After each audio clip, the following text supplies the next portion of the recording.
ओम नमः शिवाय, ओम नमः शिवाय, ओम नमः शिवाय, ओम नमः शिवाय। आपको फिर पुनः ले चलते हैं भोलेनाथ के श्री शिव महापुराण की कथा रुद्र संहिता के सती खंड के अथ 8वें अध्याय में, यानी अथाष्टमो अध्याय, जिसमें आपको मिलेगा कामदेव के सहचर वसंत के आविर्भाव का वर्णन। तो इस कथा को मैं आप तक पहुंचाने का पूर्ण प्रयास करूंगा, जिसको मैं संस्कृत और उसका उच्चारण हिंदी तक पहुंचाने का प्रयास करूंगा। इससे पहले विघ्नों को हरने वाले भगवान गणेश और विद्या की प्रदायिनी मां सरस्वती के श्री चरणों में शीश नवाते हुए विनम्र निवेदन करूंगा कि हमारे देश संसार में जहां भी भोलेनाथ के श्री शिव महापुराण की कथा हो रही हो, उसे संपन्न करने में अपना पूर्ण योगदान दें। उसके साथ साथ हमारे ऊपर भी अपनी कृपा बनाए रखें कि मैं अपने मुखार बिंदु से भोलेनाथ के श्री शिव महापुराण की कथा रुद्र संहिता सती खंड की अथाष्टमो अध्याय की कथा को जो भी शिव भक्त प्रेमी हैं उनके तक पहुंचाने का पूर्ण प्रयास करूं और वो इस कथा को सुन के अपने पुण्य के भागी बने। ओम श्री शांब शिवाय नमः। ओम श्री गणेशाय नमः। त्वमेव माता च पिता त्वमेव, त्वमेव बंधुश्च सखा त्वमेव, त्वमेव विद्या द्रविड़म त्वमेव, त्वमेव सर्वम मम देव। देव तो आपको ले चलते हैं 8वें अध्याय में, जिसमें आपको मिलेगा कामदेव के सहचर वसंत के आविर्भाव का वर्णन। हमारी वीडियो आपको अच्छी लगे तो वीडियो को लाइक करिए, शेयर करिए, चैनल को सब्सक्राइब करिए, बेल आइकन दबाना न भूलिए, जिससे हमारी कोई भी महत्वपूर्ण धार्मिक वीडियो आप तक शीघ्र पहुंचे। जिस घर में भोलेनाथ के श्री शिव महापुराण की कथा होती है, उस घर में कभी भी किसी भी प्रकार के असाध्य रोगों का प्रवेश नहीं होता। तो आपको ले चलते हैं संस्कृत और उसका उच्चारण हिंदी में। तो सूत उवाच, सूत जी बोले, इत्याकर्ण वचस्तस्य ब्रह्मणो हि प्रजापते प्रसन्न मानसो भूत्वा तम प्रोवाच स नारद। तो सूत जी बोले, प्रजापति ब्रह्मा जी का यह वचन सुनकर प्रसन्न चित्त हो नारद जी उनसे कहने लगे। नारद उवाच, नारद जी क्या कह रहे हैं इस कथा के लिए मैं आपको आगे ले चलता हूं।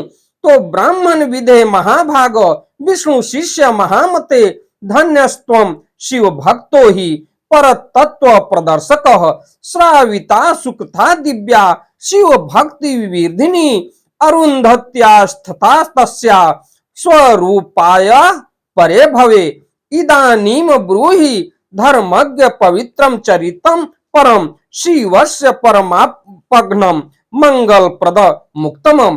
तो नारद जी बोले कि हे ब्राह्मण, हे विधे, हे महाभाग, हे विष्णु शिष्य, हे महामते, पर तत्व के प्रकाश तथा शिव भक्त आप धन्य हैं। हे धर्मज्ञ, आपने अरुंधति की तथा पूर्व जन्म में उसकी स्वरूप भूता संध्या की बड़ी उत्तम दिव्य कथा सुनाई, जो शिव भक्ति की वृद्धि करने वाली है। अब आप शिव का परम चरित्र, जो संपूर्ण पापों का विनाश है तथा मंगलों को प्रदान करने वाला है, उसे सुनाइए।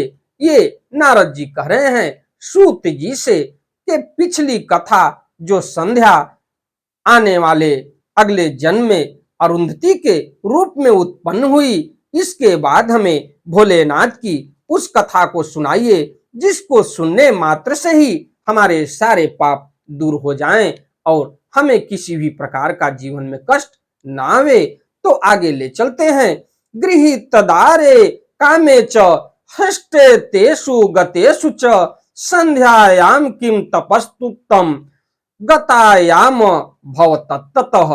तो जब काम ने प्रसन्न होकर रति को प्राप्त कर लिया और ब्रह्मा तथा उनके मानस पुत्र चले गए तथा संध्या तप करने चली गई, उसके बाद क्या हुआ इस कथा को नारद जी पूछ रहे हैं।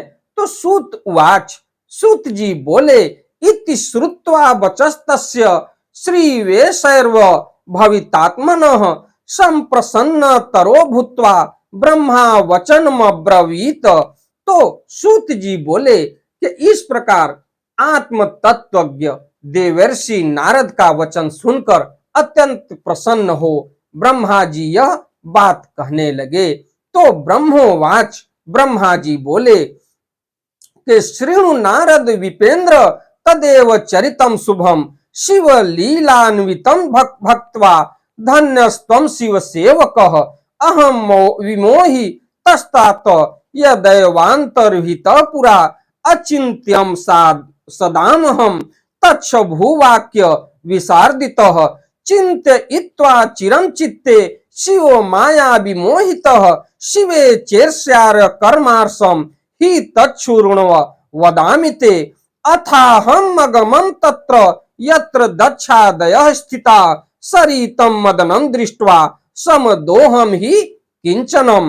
तो दक्ष मां भाष्य सुप्रीत्या परानुमुत्राश्च नारद अवोचम वचनम सोहम शिव माया विमोहितम।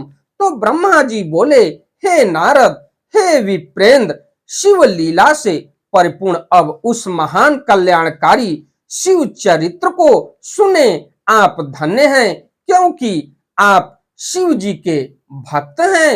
हे तात, पहले जब मैं शिव माया से मोहित होकर अंतर्ध्यान हो गया तब शिव के वाक्य रूपी विष से दुखी हो अपने मन में विचार करने लगा और शिव माया से मोहित हुआ।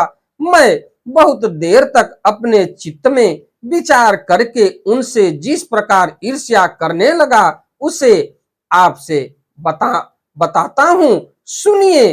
तत्पश्चात मैं वहां पहुंचा जहां दक्ष आदि स्थित थे और वहां रति सहित कामदेव को देखकर मैं कुछ मदमत्त हो गया, हमारी मति मारी गई। और हे नारद, दक्ष तथा अपने अन्य मानस पुत्रों से प्रीति पूर्वक बातचीत करके शिव माया से विमोहित मैं इस प्रकार उनसे कहने लगा। ब्रह्मोवाच, ब्रह्मा जी क्या कह रहे हैं इसके लिए मैं आपको आगे ले चलता हूं। हे दक्ष, हे मीरच्याध्या सुता शृणुतु मद्दचः श्रुतो पापयम विधेयम ही मम कष्टापनमुत्तये कांताभिलाष मात्रम हे मे दृष्ट्वा शंभुर गर्हयत माम च युष्मान महायोगी धिक्कारं कृतवान् बहु तेन दुख खाभि तत्पोहम लभेशहम शर्मम न क्वचित् यथा गृहातु कातां स यत्नः कार्य एव हि यथा गृहातु कांता स सुखी श्याम दुख खवर्जितः दुर्लभः स तु कामो मे परम मन में विचारतः कांताभिलाष मात्रम मे दृष्ट्वा शंभुरः गर्हयत मुनीनां पुरतः कस्मात् तस्य कांतां संग्रहीष्यति। तो उसके बाद ब्रह्मा जी बोले, हे दक्ष, हे मरीचि आदि पुत्रों, मेरी बात सुनो और उसे सुनकर मेरे कष्ट को दूर करने का उपाय करो। ये ब्रह्मा जी अपने पुत्रों से कह रहे हैं कि हमारी बात आप सुनो और सुन के हमारे कष्टों, हमारे दुखों को दूर करने का कोई उपाय करो। तो स्त्री के प्रति मेरी अभिलाषा देखकर महायोगी शिव ने मेरी निंदा की और उन्होंने मुझे तथा तुम लोगों को बहुत फटकारा। उसके कारण मैं दुख से संतप्त हूं और कहीं भी मुझे चैन नहीं मिलता। अतः जिस प्रकार वे भी स्त्री को ग्रहण करें वह यत्न करो। यानी भोलेनाथ के प्रति ये कहा जा रहा है कि किसी प्रकार से उनको भी स्त्री का ग्रहण करना चाहिए, ऐसा उपाय करो।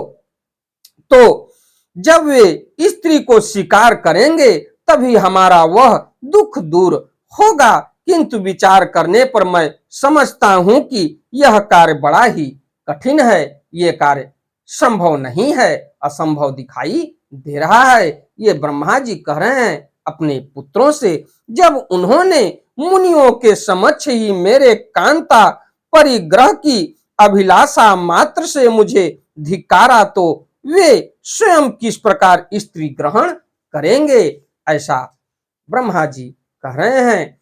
तो इस त्रिलोक में कौन सी ऐसी स्त्री है जो उनके मन में विराजमान होकर उन्हें योग मार्ग से हटाकर मोह में डाल सकती है। का वा नारी त्रिलोकेस्मिन् या भवेत् मन स्थिता योग मार्ग मयम यज्ञाव तस्य मोहम करिष्यति।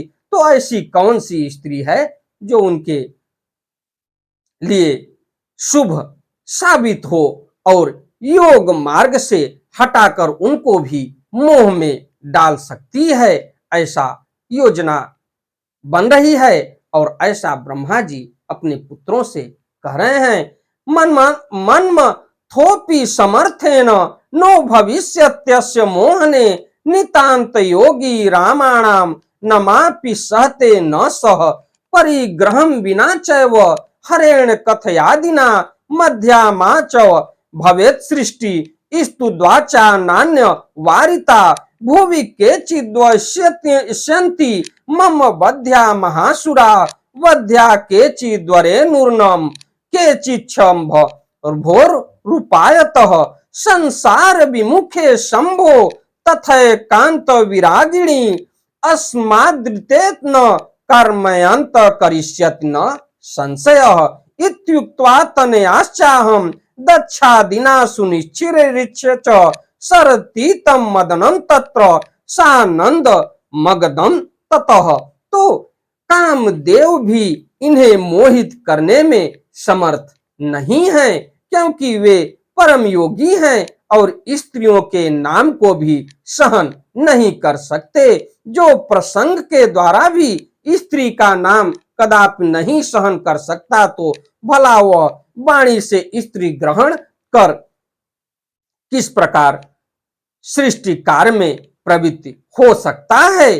तो इस पृथ्वी में बड़े बड़े देवता भी माया के बंधन में पड़े हुए हैं। जो बचे हुए हैं वे विष्णु के बंधन में बंधे हैं और कुछ देवगण शंभु के उपायों से अब बाध्य हैं। संसार से विमुख तथा एकांत विरागी सदा शिव के अतिरिक्त और कौन है जो ऐसा दुष्कर कार्य कर सकता है। इस प्रकार दक्षादि पुत्रों से कहकर रति सहित कामदेव को वहां देखकर मैं आनंद पूर्वक उनसे कहने लगा। ब्रह्मोवाच, ब्रह्मा जी बोले, मत पुत्र वर काम त्वं सर्वथा सुखदायकः मदचः शृणु सप्रीत्या स्वपत्न्या वित्रिष्वत्सल अन्याया सहचारिण्या राजसे त्वं मनोभव ऐसा च भवता पत्या युक्ता संशोभते भृशम यथा स्त्रिया हसिकेशो हरिणा स यथा रमा क्षणयदा विबुधुना युक्ता तया युक्तो यथा विधु तथैव यो शोभा दाम्पत्यं च पुरस्कृतम् अतस्त्वं जगतः केतुर्विश्व केतुर्भविष्यसि जगद्दित्ताय वत्स त्वं मोहयस्व पिनाकिनं यथा सुमनः शंभुः कुर्याद्वार प्रतिग्रहम्। तो उसके बाद मेरे श्रेष्ठ पुत्र, हे कामदेव, तुम सभी प्रकार से सबको सुख देने वाले हो। हे पितृ वत्सल, तुम अपनी पत्नी सहित प्रसन्नता पूर्वक मेरी बात सुनो। ये ब्रह्मा जी कह रहे हैं कामदेव से, हे मनोभव, तुम अपनी इस सहचारिणी स्त्री के साथ जिस प्रकार शोभा पा रहे हो और यह भी वैसे ही तुम्हें पति रूप में प्राप्त कर अति शोभित हो रही है। जिस प्रकार महालक्ष्मी से भगवान विष्णु तथा विष्णु से महालक्ष्मी एवं जिस प्रकार रात्रि से चंद्रमा एवं चंद्रमा से रात्रि सुशोभित होती है, उसी प्रकार तुम दोनों की शोभा है और तुम्हारा दाम्पत्य भी अलंकृत है। इसलिए तुम इस जगत को जीतने वाले विश्व केतु हो जाओ और हे वत्स, तुम संसार के हित के लिए महादेव को मोहित करो, जिससे प्रसन्न मन वाले शंकर शीघ्र विवाह कर लें। इसी के साथ मैं अपनी वाणी को विराम देता हूं। हमारी वीडियो, हमारी कथा आपको अच्छी लगे तो वीडियो को लाइक करिए, शेयर करिए, चैनल को सब्सक्राइब करिए, बेल आइकन दबाना न भूलिए, जिससे हमारी कोई भी महत्वपूर्ण धार्मिक वीडियो आप तक शीघ्र पहुंचे।